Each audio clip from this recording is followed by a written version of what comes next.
السلام علیکم ورحمۃ اللہ وبرکاتہ۔ بسم اللہ الرحمن الرحیم۔ علیکم بسنتی و سنتی خلفائے راشدین۔ میرے بھائی، اللہ کے نبی صلی اللہ علیہ وآلہ وسلم کی حدیث مبارکہ ہے کہ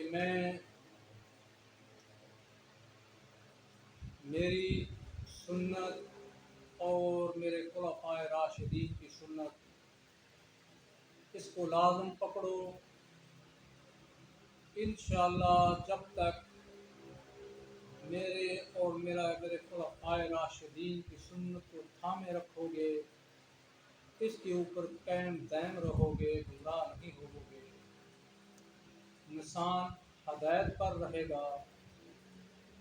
کیونکہ اللہ کے نبی صلی اللہ علیہ وآلہ وسلم کی زندگی اور صحابہ کرام کی زندگیاں ہمارے لیے نمونہ ہیں، ہمارے لیے رہنمائی کرتی ہیں۔ تو یہ جو حدیث ہے، علیکم بسنتی و سنت خلفائے راشدین، لازم پکڑو میری سنت کو اور میرے خلفائے راشدین کی سنت کو۔ تو اس میں بہت ساری چیزیں واضح ہوتی ہیں۔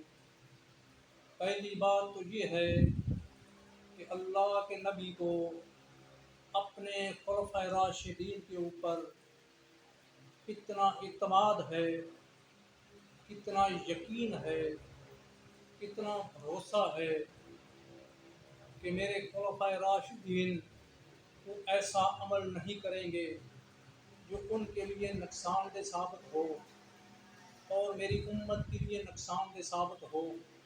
اس لیے آپ نے فرمایا وسنتی خلفائے راشدین۔ دوسری بات، اللہ کے نبی کی سنت ہی خلفائے راشدین کی سنت ہے، کیونکہ خلفائے راشدین اور دیگر صحابہ رضوان اللہ علیہ اجمعین وہ ایسا کام نہیں کرتے تھے جو حدیث رسول کے خلاف ہو یا سنت رسول کے خلاف ہو، رسول اللہ کے طریقے کے خلاف ہو۔ اس لیے میرے بھائی، خلفائے راشدین کی سنت کے اوپر چلنا گویا ایسا ہے کہ رسول اللہ کی سنت کے اوپر چلنا ہے۔ اس لیے آپ نے فرمایا ہے خلفائے راشدین میں سے سیدنا ابوبکر صدیق ہیں، سیدنا عمر فاروق ہیں، سیدنا عثمان ذی النورین ہیں، سیدنا علی المرتضیٰ شیر خدا ہیں رضوان اللہ علیہ اجمعین۔ تو میرے بھائی، یہ اعتماد اور بھروسے اور یقین کی بات ہے کہ آپ نے فرمایا جیسے میری سنت کو پکڑنا ہے، میری سنت کو لازم سمجھنا ہے، اسی طرح ہی میرے خلفائے راشدین کی سنت کو بھی لازم سمجھنا ہے۔ تو میرے بھائی، ایک تو بات یہ ہے۔ دوسرا، اس حدیث سے یہ ثابت ہوتا ہے، اس حدیث سے پتہ چلتا ہے کہ خلفائے راشدین کی پشین گوئی اللہ کے نبی اپنی زندگی میں ہی کر گئے تھے۔ اپنی زندگی میں انہوں نے بتا دیا کہ یہ میری زندگی میں بھی میرے خلفاء ہیں، میرے ساتھی ہیں، اور میرے جانے کے بعد بھی خلافت کے حقدار یہی لوگ ہوں گے۔ لیکن اس کی جو ترتیب ہے وہ اللہ کے نبی نے نہیں بتائی، وہ بعد میں صحابہ کرام کی مشاورت کے ساتھ خلیفے منتخب ہوتے رہے۔ جیسے پہلے سیدنا ابوبکر صدیق خلیفہ بنے، اس کے بعد سیدنا عمر فاروق رضی اللہ تعالیٰ عنہ خلیفہ بنے، اس کے بعد تیسرے خلیفہ سیدنا عثمان رضی اللہ تعالیٰ عنہ بنے، چوتھے خلیفہ حضرت علی کرم اللہ وجہہ خلیفہ بنے۔ تو میرے بھائی، اللہ کے نبی صلی اللہ علیہ وسلم نے پیش گوئی اپنی زندگی میں ہی کر دی تھی کہ یہ دنیا کے اندر بھی میرے ساتھی ہیں اور میرے دنیا سے چلے جانے کے بعد بھی یہی لوگ خلیفہ ہوں گے۔ اس حدیث سے یہ بات بھی ثابت ہوتی ہے۔ تو میرے برادر، جو کام رسول اللہ صلی اللہ علیہ وآلہ وسلم کی حدیث اور سنت سے ثابت ہے، ہمیں قرآن اور حدیث کی روشنی میں اور دین، ہم جس بات کو سمجھتے ہیں، جس بات کو ہم دین سمجھ کر اس کے اوپر عمل کرتے ہیں، تو وہ صرف اور صرف رسول اللہ کی بات ہے۔ اس کے بعد صحابہ کرام کی سنت ہے۔ مثال کے طور پر بعض صحابہ کرام سے ایسی چیزیں ملتی ہیں جو اللہ کے نبی صلی اللہ علیہ وآلہ وسلم کے زمانے میں نہیں تھی، باقی خلفائے راشدین کے زمانے میں کچھ چیزیں ان کو دین میں ایڈ کیا گیا، تو وہ بھی اسی حدیث کی روشنی میں آتی ہے۔